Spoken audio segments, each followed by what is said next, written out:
અભય થઈને નિષ્પક્ષતાથી નિરપેક્ષ રીતે વાસ્તવિકતાનો અરીસો રૂપી સચોટ માહિતી લાવતો સત્યની સાથે અભય ટાઈમ્સ।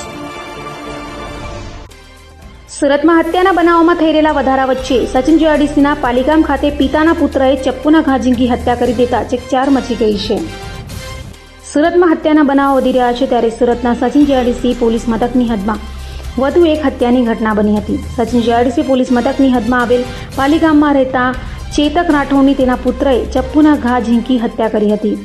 પિતાના આળા સંબંધ હોવાની શંકાએ સગીર પુત્રએ પિતાને ચપ્પુના ઘા ઝીંકી હત્યા કરી નાખી હતી તો બનાવની જાણ થતાં પોલીસ કાફલો સ્થળે દોડી ગયો હતો અને લાશનો કબજો લઈ હત્યારા સગીર પુત્રની અટકાયત કરી વધુ તપાસ હાથ ધરી હતી। તમારા ફોન થાય છે કયા કારણોસર હત્યા થઈ છે? તમારું નામ? મારું નામ સતીશભાઈ છે। શું હતી ઘટના?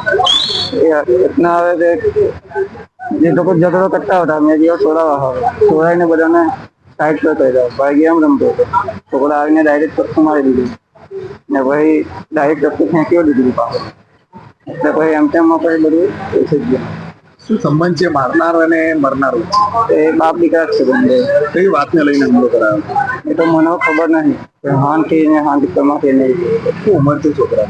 17 વર્ષના 8 મહિના। શું લાગી રહ્યું છે તમને હત્યાનું કારણ?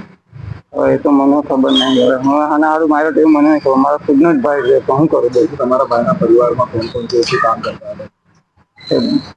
ભાઈ તો આપણે ગાર્ડન વર્ગમાં જતો ને છોકરો એ પાણીના બોટલ વર્ગમાં જાય, બિસ્લરી વર્ગમાં।